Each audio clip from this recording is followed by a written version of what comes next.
Muy buenos días para todas las personas que me ven el día de hoy. Mucho gusto, me presento. Mi nombre es Paula Alejandra Tiusabarro Bayo. Yo soy abogada del Centro Jurídico Internacional y nosotros somos la firma de asesoría legal del Centro Oftalmológico Line New Boy.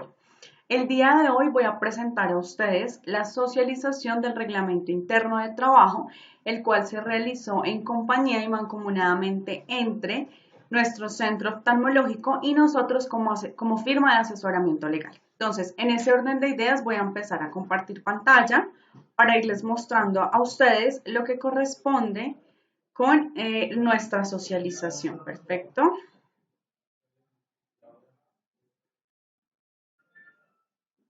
Listo. Entonces, vamos a dar inicio.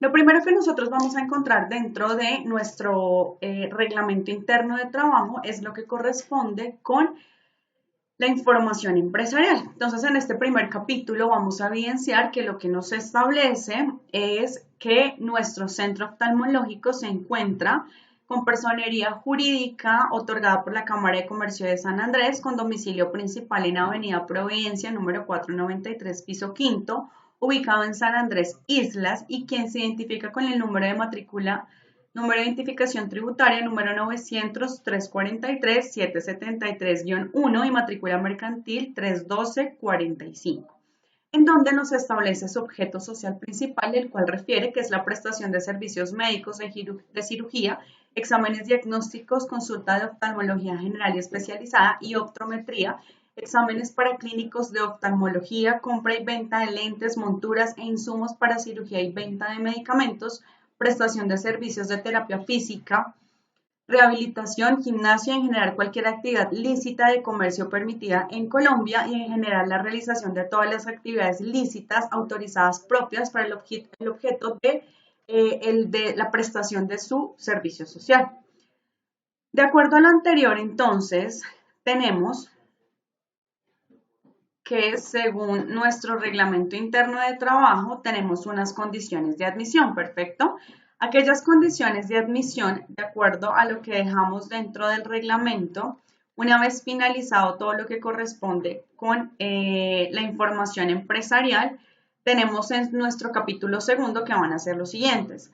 Hoja de vida reciente con fotografía formato Minerva 1003, hoja de vida que presente el aspirante de forma personal, pero que contenga todos los datos básicos, 5 fotocopias de la cédula de ciudadanía, constancia de certificación de empleos con quien haya trabajado, fotocopia de los títulos conferidos, cédula de ciudadanía o tarjeta de identidad y OCRE, según sea el caso. Si el aspirante fuera menor de 18 años, necesitará la correspondiente autorización por parte del inspector de trabajo o en su defecto de la primera autoridad local, a solicitud de los padres y a falta de ella del defensor de familia, los correspondientes exámenes médicos de ingreso, los documentos que demuestren parentesco, tales con la finalidad de poder realizar las afiliaciones correspondientes como beneficiarios de nuestro trabajador. Para el caso de los conductores, se entiende que deben poseer la respectiva licencia de conducción vigente y demás documentos que se requieran para el cargo. En el caso de nosotros, de tener una serie de reglas especiales y puntuales, también nos establece que las personas que se contraten, que no sean de San Andrés, que trabajen en San Andrés, deben tener su permiso de residencia. Con base en ello, pues para estas personas que no tienen como tal establecida esa residencia, deben contar con dicho permiso para que puedan laborar con nosotros. ¿Perfecto? Entonces, vamos a continuar. Aquí nos establece, bueno, todo lo que corresponde con las condiciones de admisión. Vamos a continuar con nuestro contrato de aprendizaje. ¿Listo? Quiero ser clara antes de continuar y hay unos capítulos en los cuales no me voy a extender de manera muy exagerada, puesto que lo que realmente deseo es que hay algunos capítulos que sí nos queden muy explicados de manera muy puntual, como hay otros que les voy a explicar. Obviamente tengo que explicar todo el reglamento, pero no lo voy a hacer tan a fondo en algunos capítulos. ¿Perfecto? Entonces, capítulo tercero, nuestro contrato de aprendizaje. Contrato de aprendizaje es una modalidad dentro del derecho laboral que nos establece que este es una forma especial, sin embargo, no es una relación de trabajo. Me explico. Aquí tenemos dos partes involucradas, que es el aprendiz y nuestra empresa patrocinadora. Nosotros como centro oftalmológico funcionamos como una empresa patrocinadora. Estos contratos, estas vinculaciones se hacen directamente con el SENA y aquí no hablamos del pago de un salario, sino que hablamos de un apoyo de sostenimiento dependiendo de la fase en la que se encuentre. Puede ser fase electiva o puede estar en su fase práctica. Generalmente se evidencia que las personas que contratan las compañías ya se encuentran en su fase práctica, es decir, para el desarrollo de lo que ya fue aprendido, llamémoslo de alguna manera, en la academia. Entonces, acá lo que nos establece es los lineamientos que debe tener el contrato correspondiente y la manera en cómo pues, se debe realizar la vinculación. Y como les menciono, la vinculación la tiene que hacer directamente la compañía. ¿Listo? Tenemos nuestro capítulo cuarto que nos habla del periodo de prueba. El periodo de prueba tiene por objeto revisar si el aspirante efectivamente cumple con las aptitudes y las características para un cargo determinado. El periodo de prueba varía siempre que yo esté hablando de algún tipo contractual. Me explico. Si estoy hablando de un contrato a término indefinido que fue el que firmé con el aspirante, el periodo de prueba va a ser por máximo de 2 meses. Pero si estoy hablando de que es una persona que la vincule por medio de un contrato a término fijo inferior a un año, su periodo de prueba no puede superar la quinta parte de ese término que dejamos nosotros. Es decir, si fue a 3 meses, si fue a 6 meses, tomamos la quinta parte y eso se conoce como su periodo de prueba. Sin importar el tipo de contrato laboral que suscribamos, en ningún caso ese periodo de prueba puede superar los 2 meses. En caso de que lo supere, pues tendríamos algún tipo de amonestaciones por parte del Ministerio del Trabajo y por supuesto se entiende que si finalizamos el contrato durante ese periodo de prueba cuando ya ha sobrepasado el tiempo, tendríamos que terminar el contrato de aquel trabajador o con justa causa, previo agotamiento del proceso disciplinario o sencillamente con la correspondiente indemnización.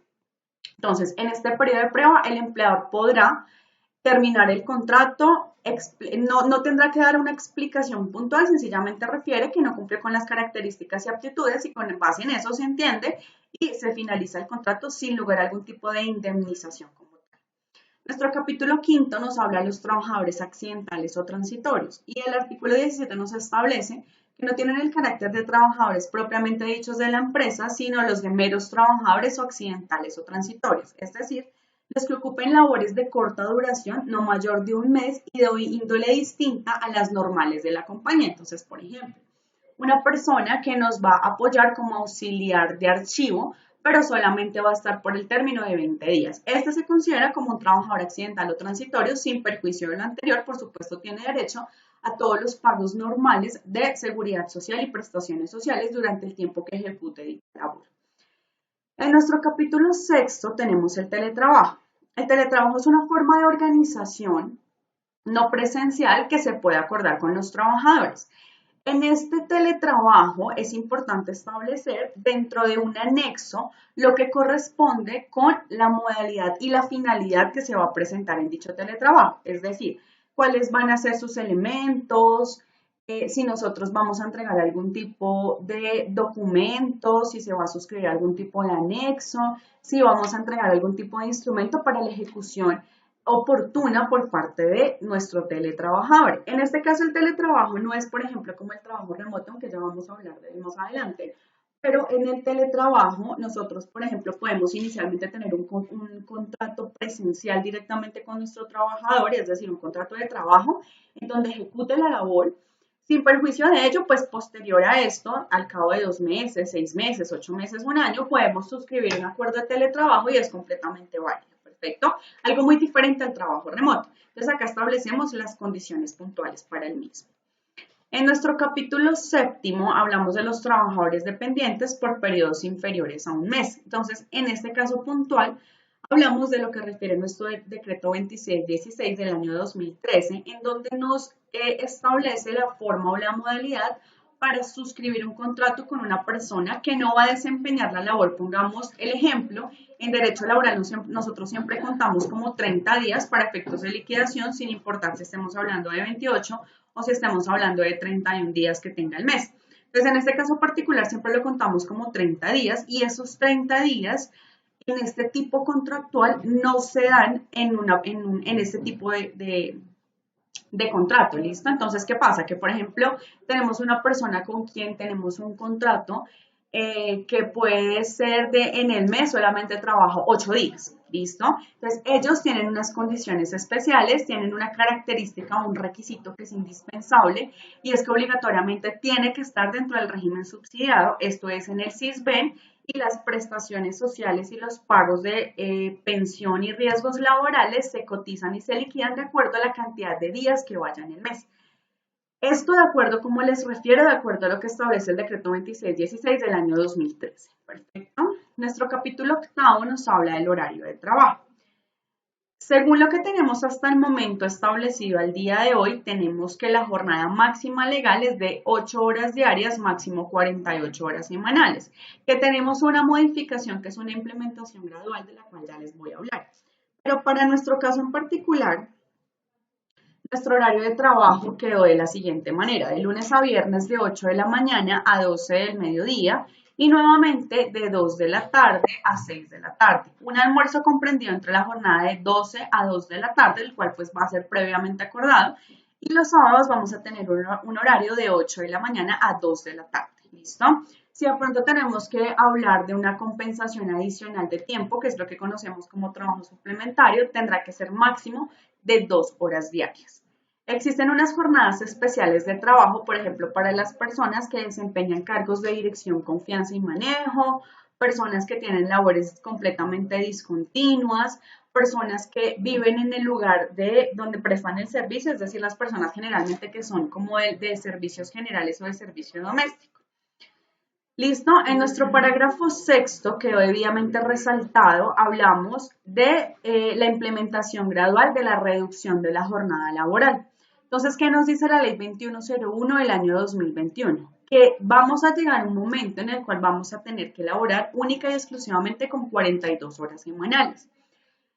Sin perjuicio de ello, por supuesto, el pago tendrá que ser exactamente el mismo, no hay lugar a algún tipo de deducción y tenemos que realizarlo de manera gradual. Podemos o hacerlo de manera gradual o hay muchas empresas que ya lo han venido implementando de manera total. Entonces, en este momento ya no están trabajando las 48 horas semanales, sino que solamente están trabajando 42. Esa implementación gradual nos establece que debe ser de la siguiente manera. Primero, transcurridos 2 años a partir de la entrada en vigencia de la ley, se reducirá 1 hora de la jornada laboral semanal, quedando en 47 horas semanales, es decir, esto rige a partir del año 2023. Pasados 3 años de la entrada en vigencia de la ley, se reducirá otra hora de la jornada laboral semanal, quedando en 46 horas semanales.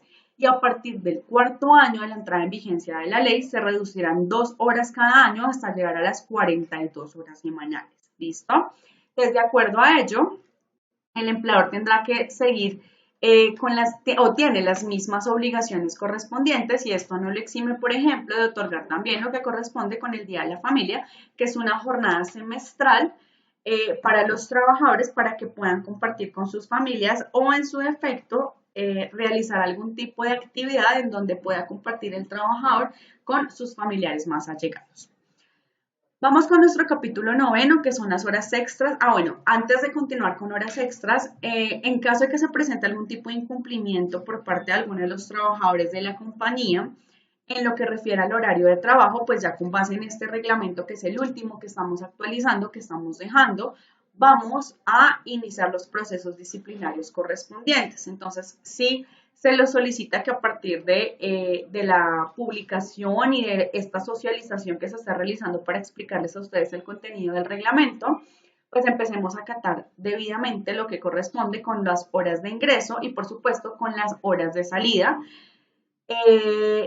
Ejemplo, si hablamos en este momento de nuestro capítulo noveno, que vamos a empezar con horas extras y trabajo nocturno, las horas extras deben estar debidamente autorizadas por parte del empleador para que sean reconocidas. Cuando hablo de debidamente autorizadas es que debe existir un documento por escrito en el cual conste que efectivamente el empleador le otorgó la facilidad al trabajador de que pueda realizar o ejecutar algún tipo de labor en trabajo suplementario. De lo contrario, pues se entiende que es solamente por mera liberalidad del trabajador y por ende que no es una situación especial que haya autorizado el empleador.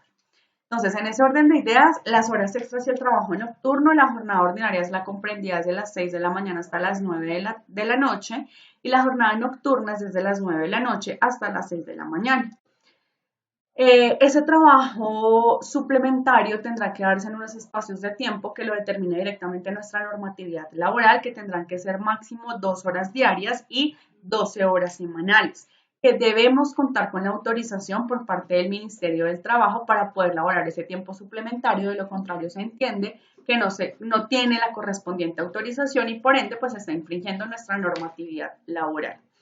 Las liquidaciones y los recargos, como lo refiere nuestro artículo 27 de nuestro reglamento, es de acuerdo a la manera en que se cause ese trabajo extra. Es decir, si solamente estamos hablando del recargo, por ejemplo, de elaborar un dominical, o si se está hablando de un recargo nocturno, o si se está causando una hora extra diurna. Perfecto, pero pues evidentemente es una liquidación que tiene que hacer directamente el empleador. Como les digo, si fue debidamente autorizada, pues les va a aparecer a ustedes en el soporte de nómina siguiente cuando se haya causado las horas extras autorizadas por el empleador.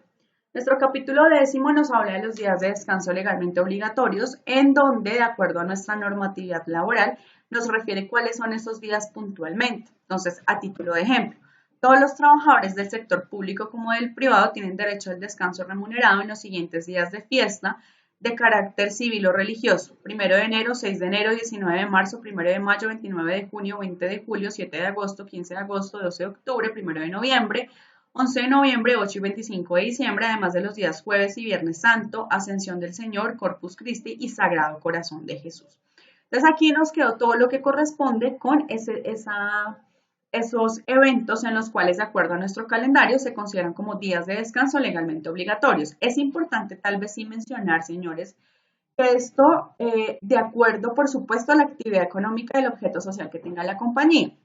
Porque si yo soy una compañía en la cual tengo que ejecutar labores, ejemplo, esos días de fiesta, pues no estoy supeditado al cumplimiento total de dicha norma. Algo similar pasa con los trabajos en los días domingos. Se entiende por regla general que los dominicales se realiza el correspondiente descanso del trabajador. Sin embargo, pues no siempre coincide de la misma manera. Entonces, al no coincidir de la misma manera, se puede trabajar un domingo, pero hay que cancelarle los correspondientes recargos por trabajar un dominical o festivo. ¿Listo? Nuestro capítulo 11 nos habla del descanso habitual, en donde nos establece que de manera de mutuo acuerdo entre las partes se puede acordar un descanso habitual, en donde quede, por supuesto, siempre un documento por escrito y en caso de que se llegue a presentar la suspensión o la compensación de tiempo. Entonces, solamente en estos casos tendríamos que hablar de aquel descanso habitual, el cual pues debe estar siempre de mutuo acuerdo entre las partes. Nuestro capítulo 12 nos habla de las vacaciones remuneradas. Recordemos que por regla general las vacaciones son otorgadas siempre que yo realizo o ejecuto un año de servicio continuo en donde tengo derecho a 15 días hábiles de vacaciones. Perfecto. En ese orden de ideas, cuando nosotros hablamos de esos 15 días, pues siempre existe una excepción a la norma, ¿verdad? Esa excepción a la norma nos establece en nuestro Código Sustantivo del Trabajo, que podemos hablar de la compensación parcial en dinero de dichas vacaciones. Entonces, lo que nos refiere nuestro Código Sustantivo del Trabajo es que podemos descansar obligatoriamente, tenemos que descansar la mitad del tiempo, es decir, como mínimo 6 o 7 días, y lo demás puede ser compensado en dinero. Entonces, esto es lo que a nosotros nos refiere nuestro capítulo 12. Vamos con capítulo de permisos y licencias, y sí quiero ser un poquito enfática. Entonces, nuestro capítulo de permisos y licencias nos refiere a nosotros que existen unas licencias que, de acuerdo al ordenamiento jurídico colombiano, son de obligatorio cumplimiento por parte del empleador. Me explico.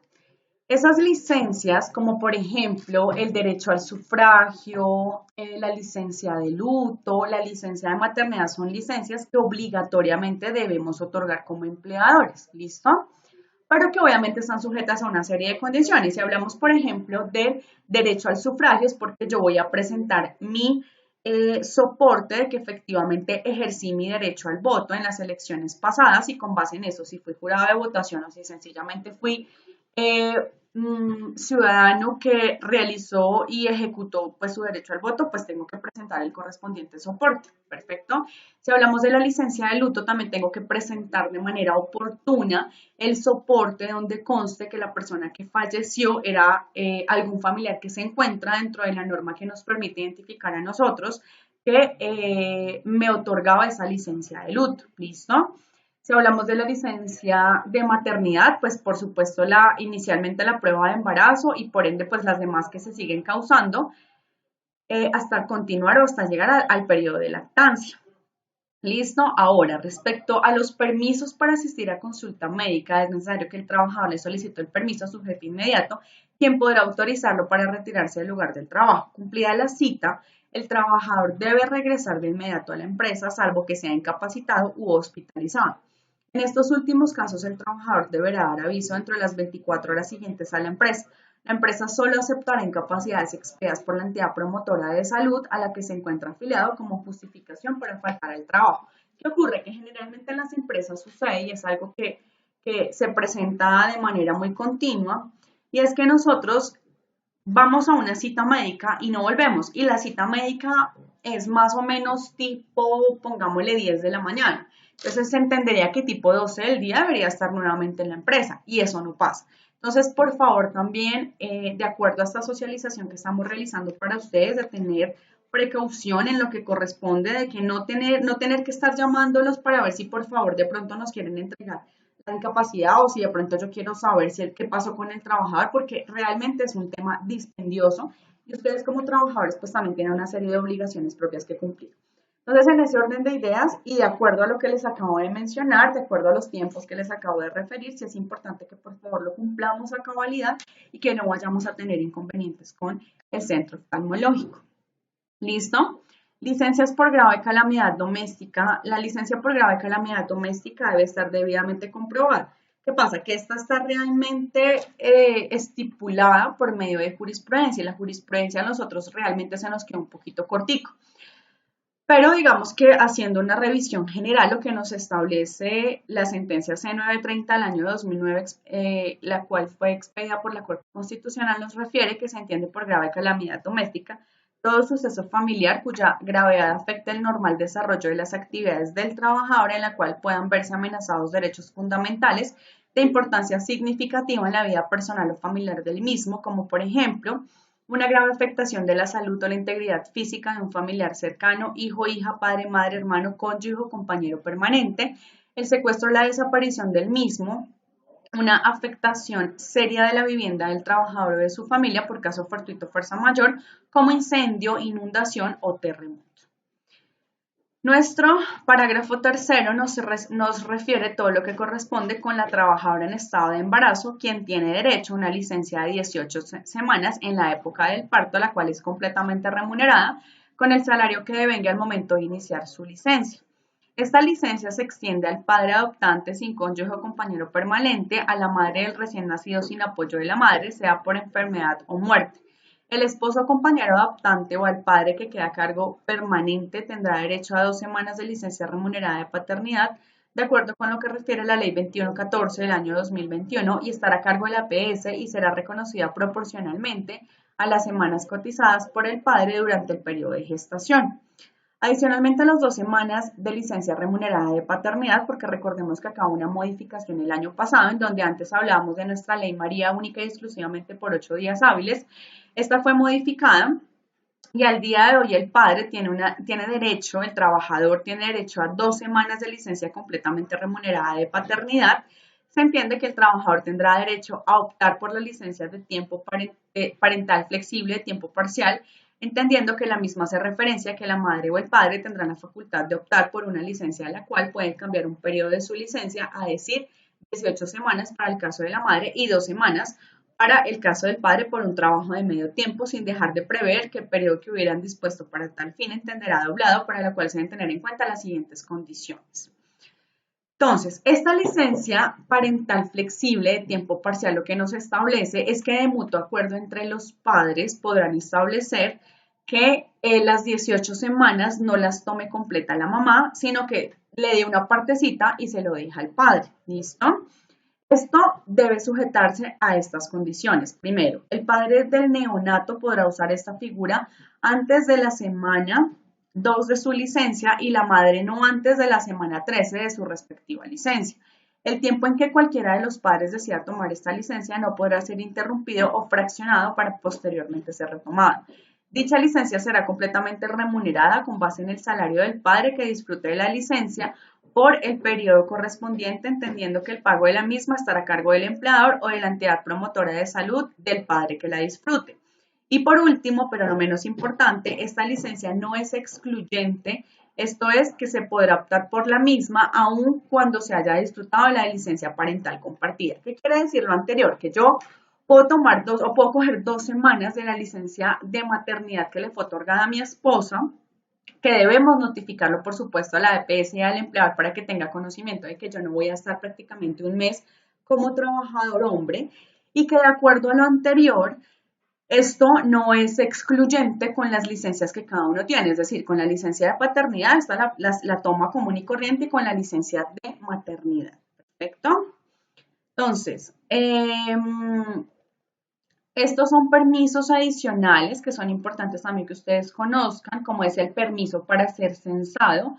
Cuando nos es notificado que nos van a realizar el censo correspondiente, pues debemos notificar, por supuesto, a el empleador el codificado censal expedido por el DANE para justificar la ausencia laboral en razón de haber atendido dicho censo. En este caso, la empresa no podrá descontar de su salario el tiempo utilizado en ello, ni exigirá la reposición de tiempo.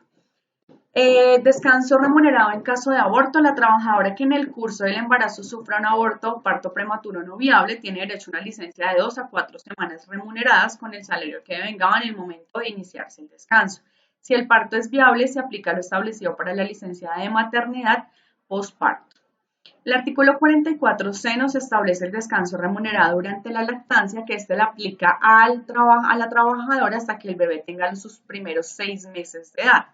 Y la ley ISAA, que es nuestro artículo 44E, nos dice que corresponde al empleador reconocer y otorgar una licencia remunerada una vez por año a uno de los padres trabajadores o a quien detente la custodia del cuidado personal del menor que padezca una enfermedad o condición terminal a fin de que pueda contar con el cuidado de sus padres o de su custodio. Esta es una licencia que es completamente remunerada por un periodo de 10 días hábiles a uno de los padres trabajadores que se encuentren como cotizantes en el sistema de seguridad social o quien detente la custodia y el cuidado del menor de edad que padezca de una enfermedad o condición terminal. Perfecto. Entonces, estas son las condiciones que quedaron para nuestro permiso por permisos y licencias generales, de acuerdo a lo que les acabo de referir. Capítulo 14, nuestro salario mínimo, lugar, horas de día y periodos de pago que lo regulan. Entonces aquí en este capítulo nos queda absolutamente todo lo que corresponde para nuestro caso en particular y se establece que por parte de nuestro centro oftalmológico no existen prestaciones adicionales a las legalmente establecidas. Perfecto. Nuestro capítulo 15 nos habla del servicio médico, medidas de seguridad, riesgos laborales, primeros auxilios en caso de accidentes de trabajo, normas sobre labores en orden a la mayor higiene, regularidad y sistema de gestión de seguridad y salud en el trabajo.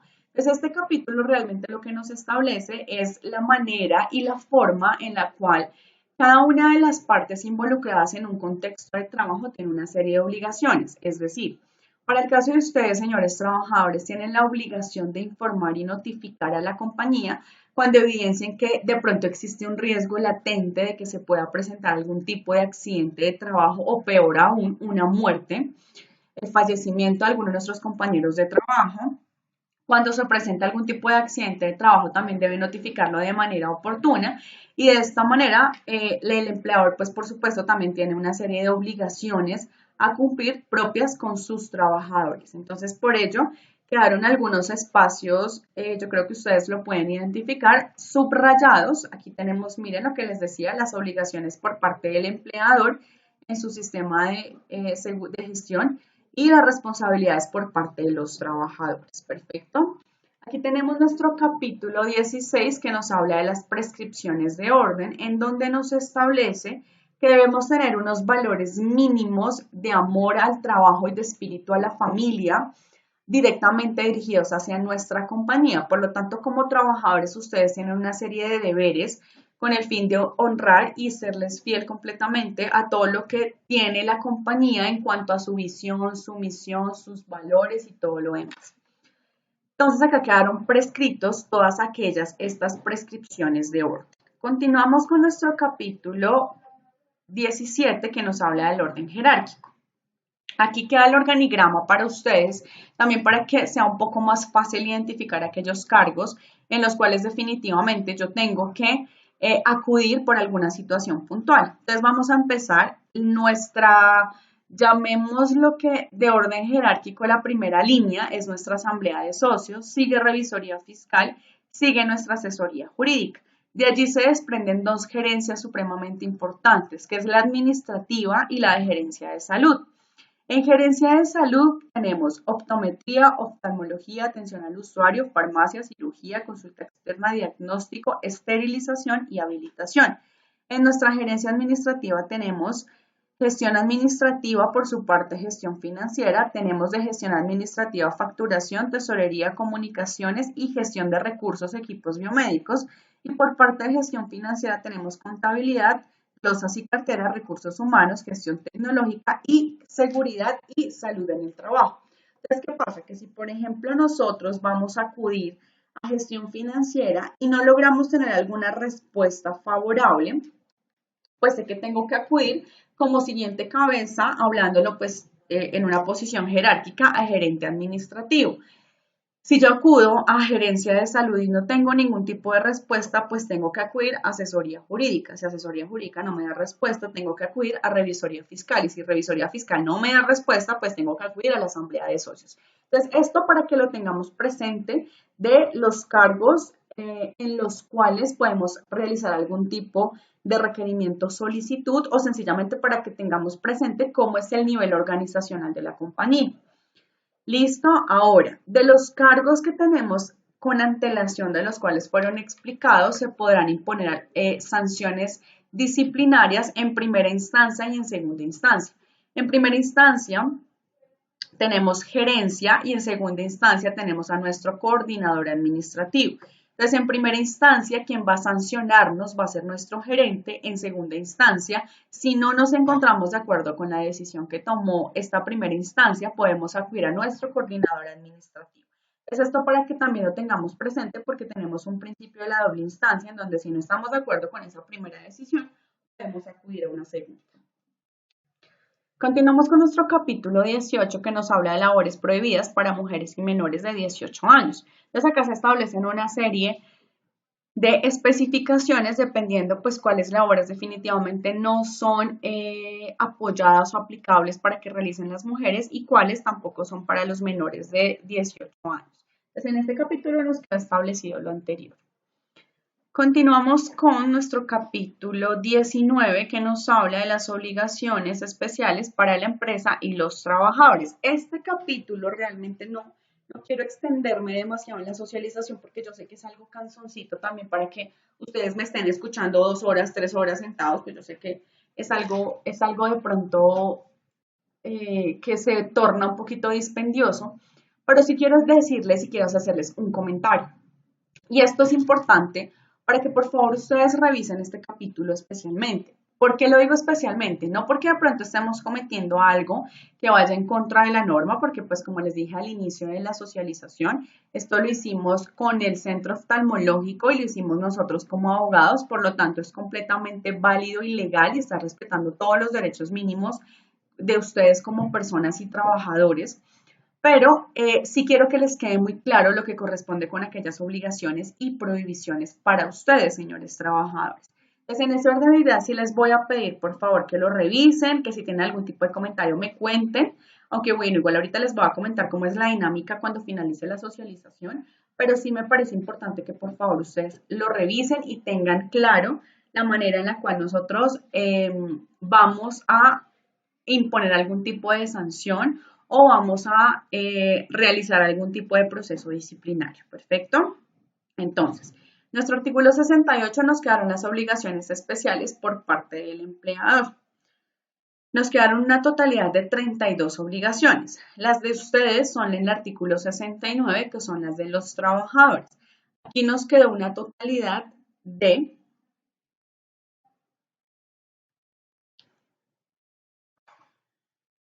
94 obligaciones especiales. Entonces vamos a nombrar 5 a título de ejemplo, como para que ustedes de pronto también tengan un referente de lo que quedó en nuestro reglamento. Entonces, ejemplo, cumplir, acatar y observar con suma diligencia y cuidado lo estipulado en las políticas de tratamientos de información, tanto en lo concerniente en la relación directa con su actividad laboral, como para cualquier situación en la que se involucre al empleador. En el numeral 11 nos dice, guardar rigurosamente la moral en las relaciones con sus superiores y compañeros, evitando cualquier conducta de agresión física o moral en su contra. A ver, en el numeral 22 nos dice, observar con suma diligencia y cuidado las instrucciones y órdenes preventivas de accidentes o enfermedades laborales. En nuestro artículo 36 nos dice, no consumir alimentos en los puestos de trabajo durante el ejercicio de sus funciones y depositar la basura en los cestos respectivos. A ver, vamos con otra, vamos con una, a ver qué nos dice por acá. Chatear, se me fue mucho. Nos dice,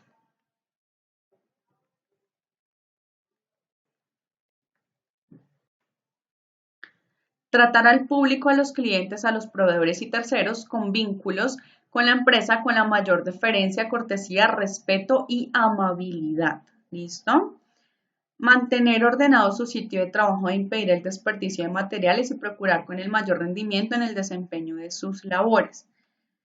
Guardar en todo momento el debido respeto, cortesía y amabilidad para los clientes, asimismo para los superiores, compañeros y público en general. Mantener la armonía al trabajar en equipo con los demás compañeros, evitando discordias que afecten la integración y el bienestar de sus compañeros de trabajo. Cumplir con las estipulaciones del sistema de gestión de seguridad y salud en el trabajo, de acuerdo a lo determinado en el artículo 2.2.4.6.10 del decreto 1072 del año 2015. En nuestro capítulo 20 tenemos las prohibiciones especiales, tanto para la empresa como para nuestros trabajadores. Entonces tenemos unas prohibiciones para la empresa en el artículo 70 que quedan en una totalidad de 12. Para ustedes, señores trabajadores, quedan en nuestro artículo 71 la totalidad de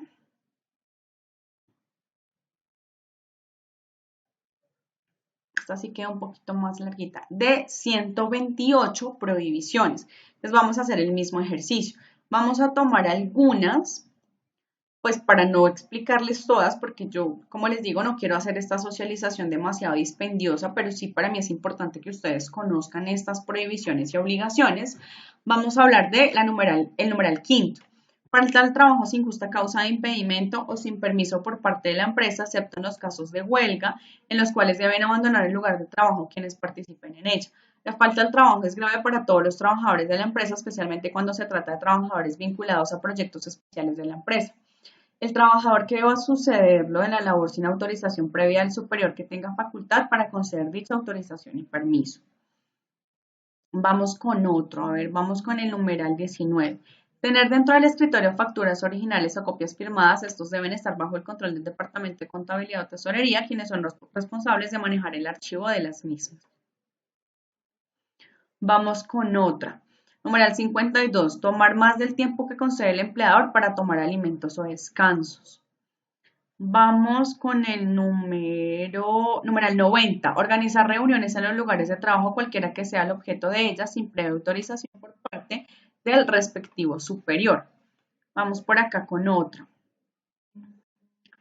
Tener comportamientos, numeral 119, tener comportamientos o actitudes negativas hacia la empresa, el cliente, los productos que maneja o hacia los posibles compradores que induzca a la no compra del producto.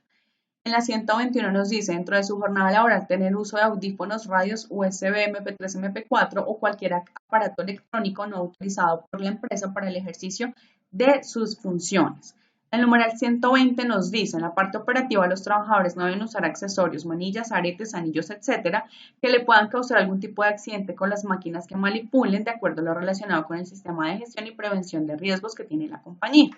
Entonces, por favor, nuevamente les reitero, es importante que revisemos estas obligaciones y prohibiciones, no porque algo esté mal, sino porque me parece importante, por supuesto, que ustedes conozcan total y absolutamente de qué es lo que quedó realmente en el reglamento, porque después esto no va a ser un eximente de responsabilidad, donde ustedes me digan, no, doctora, es que como yo no lo revisé, entonces pues no le podría no podría usted realizar el proceso disciplinario. Esto no es un eximente de responsabilidad, motivo por el cual sí es importante, por favor, que lo revisemos al detalle. ¿Listo? En nuestro capítulo 21 hablamos de la escala de faltas y sanciones disciplinarias y aquí establecemos la manera en cómo los criterios que va a tomar nuestra compañía, el Centro Oftalmológico, para poder sancionar o aplicar algún tipo de sanción a nuestros trabajadores que incurran en las prohibiciones que anteriormente establecimos. Perfecto, entonces acá quedaron las faltas correspondientes, las cuales son faltas leves generales y faltas graves específicas. También, por favor, es importante, todo este capítulo es importante que lo revisemos y lo leamos porque, como les digo, no es un eximente de responsabilidad el hecho que ustedes no lo hagan. Nuestro capítulo de procedimientos para comprobación de faltas y formas de aplicación de las sanciones disciplinarias en nuestro capítulo 22. También nos establece la manera en que se van a tomar las correspondientes medidas y pues como ya les había mencionado, quiénes son los encargados de realizar esos procesos disciplinarios e imponer sanciones. En nuestro capítulo 23 hablamos de las formas de aplicación de sanciones disciplinarias, en donde pues acá establecemos como nuestro paso a paso, que se va a notificar, que posterior a ello vamos a informar por escrito para que comparezcan las instalaciones de la compañía, que se va a realizar la correspondiente acta de descargos, que si es su deseo puede estar acompañado por testigos que pueden ser uno o dos compañeros de trabajo sin perjuicio de ello, pues no es que sea de obligatorio cumplimiento. Si existen pruebas, deben ser debidamente controvertidas. Una vez analizada la diligencia de descargos con las pruebas correspondientes, pues se tomará una decisión, la cual debe ser completamente proporcional entre la falta cometida y la sanción aplicada. Y de acuerdo a ello, pues se informará directamente al trabajador. Si el trabajador no se encuentra de acuerdo, pues puede acudir a otra instancia que es directamente la gerencia o en su defecto, pues puede acudir a la jurisdicción ordinaria. ¿Listo? Entonces, nuestro capítulo 24 nos habla de los reclamos, personas ante quienes debe presentarse y su trámite, en donde nos dice nuestro artículo 81 que ustedes pueden presentar cualquier tipo de observación respetuosa ante sus superiores jerárquicos y o ante el gerente administrativo, de acuerdo con lo que establece el artículo 62 de nuestro reglamento interno de trabajo. Nuestro capítulo 25 nos habla de las prestaciones adicionales a las legalmente establecidas y bonificaciones especiales. Y este nos refiere que si es de su interés, si lo quiere hacer, el centro oftalmológico podrá otorgar una serie de beneficios adicionales a sus trabajadores, tales como primas extralegales, bonificaciones, pero que es algo que es por mera liberalidad, que así como por ejemplo lo otorgó en el mes de mayo, lo puede quitar en el mes de junio, porque reitero, es de mera liberalidad. Sin embargo, recordemos que en un artículo que habíamos leído con antelación establecimos que la empresa no iba a reconocer algún tipo de prestación adicional a las legalmente establecidas. Sin embargo, en el evento en que lo queramos hacer, pues es completamente válido. En el capítulo 26 hablamos de las causales de terminación por justa causa que quedaron en nuestro reglamento, las cuales pues también quedan debidamente establecidas para que por favor ustedes las revisen. Pero vamos a realizar, por supuesto, la misma mecánica para no leerles todas puntualmente, pues vamos a tomar alguna de ellas. Entonces, numeral octavo, dañar las edificaciones, edificios, obras, máquinas, materiales, equipos, herramientas, materias primas, mercancías, instrumentos y demás objetos relacionados con el trabajo y pertenecientes a la empresa intencionalmente o por el hecho de un descuido. En el numeral 18 nos dice distribuir material escrito o impreso de cualquier clase dentro de las dependencias de la empresa sin autorización. En el numeral 28 nos dice negarse a cumplir las normas sobre el control de entrada y salida del personal establecidas por la empresa para evitar daños y sustracciones. En el numeral 39 nos dice ingresar a las instalaciones de la compañía en días no laborales, domingos, festivos en las noches, sin previa autorización de la empresa y visto bueno del área de talento humano, seguridad y salud en el trabajo. El numeral 48 nos dice no ser verídicos ante los compañeros, clientes y proveedores. ¿Listo? Nuestro capítulo 27 nos establece que es un capítulo especial para prevenir, corregir y sancionar los actos que se consideren como de acoso laboral. Entonces, lo que tenemos que tener presente acá es que el acoso laboral se encuentra debidamente regulado por la Ley 1010 del año 2006, en la cual nos establece que si creemos que estamos siendo víctimas de alguna conducta que se tipifique como de acoso laboral, pues es completamente válido que lo manifestemos directamente a el comité de convivencia. Importante preferiblemente que presentemos la queja por escrito para que el comité de convivencia tenga todas las alternativas para poder evaluar lo que se presentó y por ende pues dar un seguimiento a la situación y realizar las entrevistas correspondientes y todo lo demás. Es importante también que ustedes conozcan que las conductas de acoso laboral no es porque yo diga que es acoso laboral, sino porque la norma en la ley 1010 fue muy explícita en cuanto a lo que se refiere a esas posibles conductas de acoso laboral.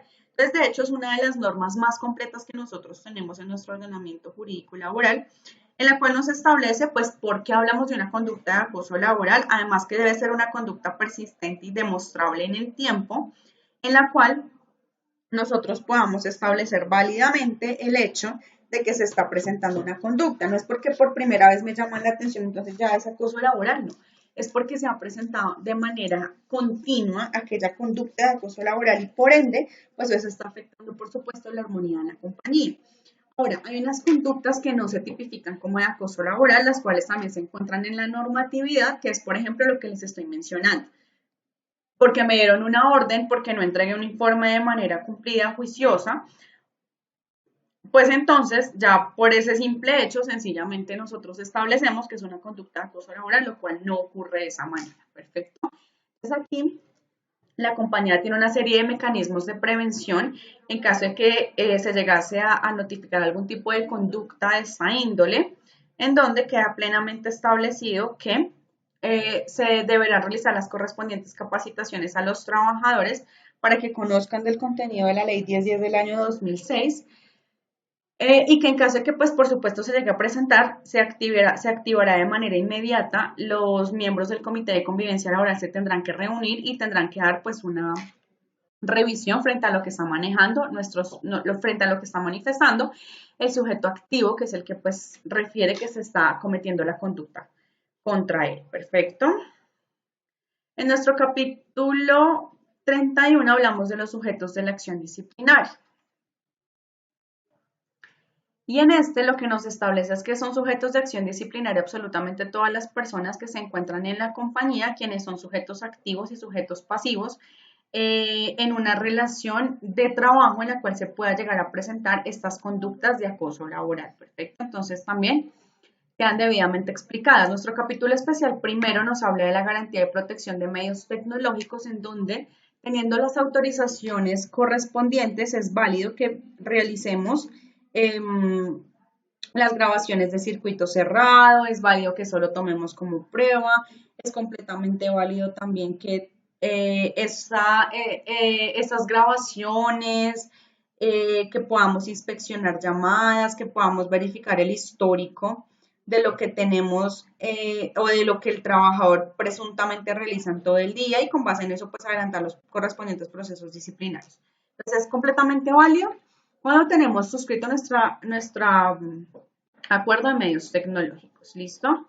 Aquí continuamos con nuestro capítulo especial número 2, que es política de alcohol y drogas, en la cual nos establece que se encuentra completamente prohibido consumir algún tipo de sustancia psicoactiva o que tenga que ver con alcohol o que sea algún tipo de sustancia cuando se presenta algún tipo de afectación también directamente a la labor que debe ejecutar el trabajador. Sin embargo, y sin perjuicio de ello, por supuesto, no es tolerable ningún tipo de conducta que se infrinja en esta norma.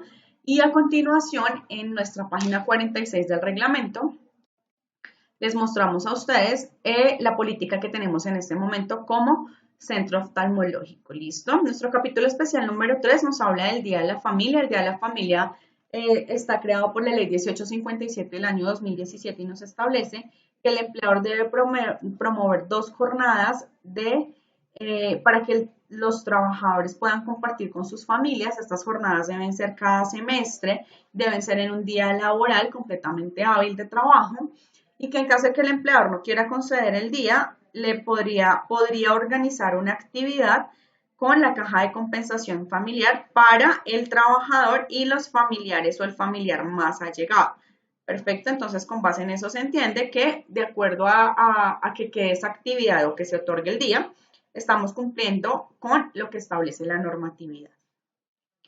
En nuestro capítulo cuarto hablamos de datos personales y confidencialidad, en lo que corresponde con que la compañía maneja una serie de política correspondiente para asegurar esa información y que con ustedes, señores trabajadores, esa política que se tienen suscritos los correspondientes acuerdos de confidencialidad. Esto para que la información que les es otorgada a ustedes no se vaya a filtrar, no vaya a salir de la compañía para fines pues ilícitos o en contravía de lo que establece nuestra misma norma. Entonces, por eso es de obligatorio cumplimiento tomar ello y solamente usarlo para los fines que se están identificando en el correspondiente acuerdo. En caso de que ustedes lleguen a filtrar algún tipo de información, pues son acarreables a unas sanciones de índole pecuniario. Listo, continuamos con nuestro capítulo especial.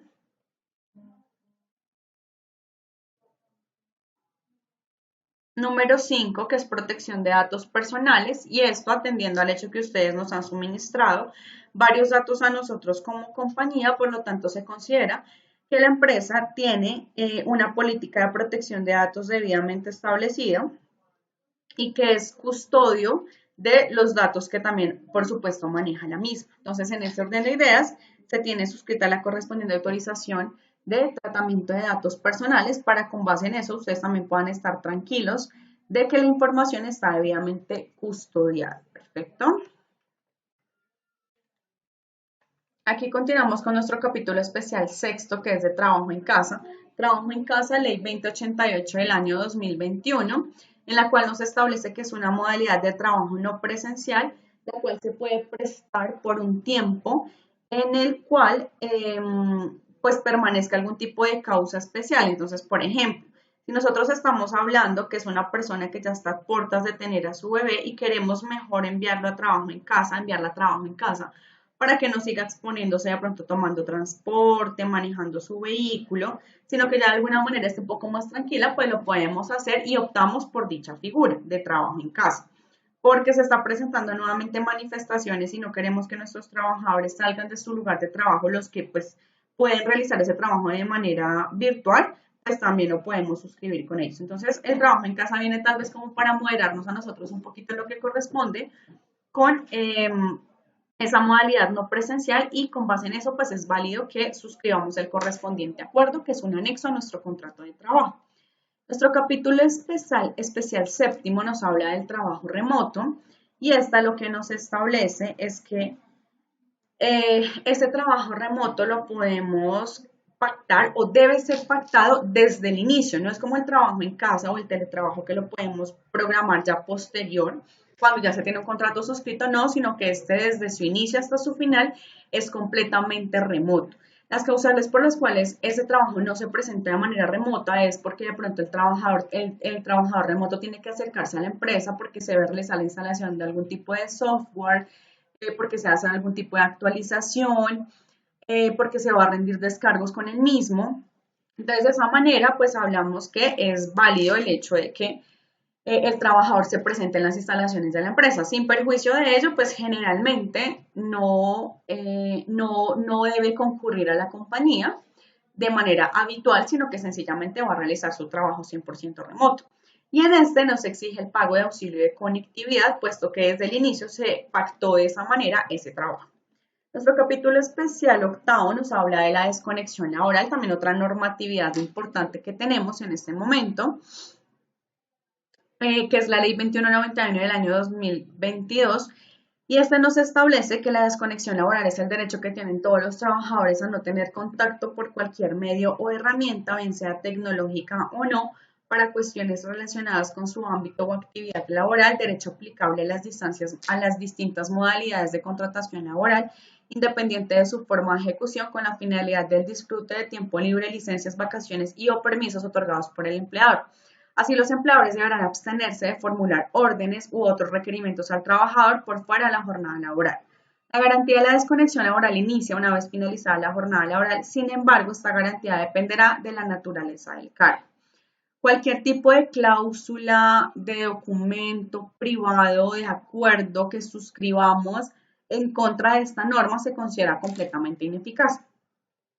Nuestro capítulo especial número 9 nos establece la ley Isaac, que es una norma que entró en vigencia el 30 de diciembre por medio de la ley 2174 del año 2021, en donde nos dice que existe una obligación por parte del empleador en otorgar una licencia remunerada de 10 días por año para el cuidado de los menores de edad a uno de los padres trabajadores o a quien tenga la custodia y el cuidado personal de un menor que padezca de una enfermedad o condición terminal, a fin de que el menor pueda contar con el cuidado de sus padres o de su custodio en las situaciones referidas. Perfecto. Y por último, ya vamos con nuestro capítulo 32, que nos habla de las publicaciones. Entonces, a partir del día de hoy, 13 de junio, queda publicado el reglamento para que por favor ustedes lo revisen. Si tienen algún tipo de comentario, cuentan ustedes con 15 días para realizar sus comentarios y con gusto yo estaré dispuesta para poderles responder a las inquietudes que tengan frente a este documento. Una vez finalizados estos 15 días, ya el reglamento interno de trabajo queda completamente en firme y de esta manera se entiende que le es aplicable absolutamente a todos ustedes, señores trabajadores, y con base en él es que pues se van a tomar en cuenta todo el tema de las licencias, todo el tema de los procesos disciplinarios que se vayan a adelantar y demás. Entonces vamos a dejar de una vez aquí el cual, pues como estamos realizando la grabación de este reglamento, de una vez vamos a dejar consignado que el día de hoy, 13 de junio, será publicado el contenido de este reglamento de manera muy informal por el término de 15 días en las carteleras y en las instalaciones de la empresa. Si el empleador, si el centro oftalmológico quiere enviarles a ustedes el reglamento también a sus correos corporativos, es completamente válido y esta socialización que estamos realizando el día de hoy. Como les mencioné, una vez pues finalizado dicho término, vamos a proceder con la impresión y publicación formal de entrega del reglamento, el cual pues tendrá que ser publicado en lugares visibles de la compañía. Una vez publicado, pues ya es de obligatorio cumplimiento por parte de ustedes. Perfecto. Entonces ya acá vamos a actualizar también, es un trabajo que hemos venido haciendo de la mano con la señora Ana María bastante arduo, por eso de pronto bueno, encontraron aquí en la última parte la fecha de marzo, porque pues hemos venido trabajando en él. Pero ya con esto entonces damos por finalizada nuestra socialización de reglamento interno de trabajo. Les agradezco realmente a todos ustedes. Cualquier inquietud o duda, por favor, me cuentan. Yo estoy muy pendiente de los comentarios, de las sugerencias que tengan de pronto para tener un poquito más específico nuestro reglamento, aunque pues realmente tratamos de dejar lo más condensado posible el mismo, lo más sencillo para que ustedes lo puedan entender, para que cualquier trabajador lo pueda entender, pero pues obviamente estamos completamente abiertos en caso de que se presente alguna observación de su parte. Entonces, les agradezco realmente por ver este video, que tengan un buen término, por favor, para que lo puedan revisar. Muchos éxitos y bendiciones en su vida y nos vemos en una próxima oportunidad. Muchísimas gracias a ustedes.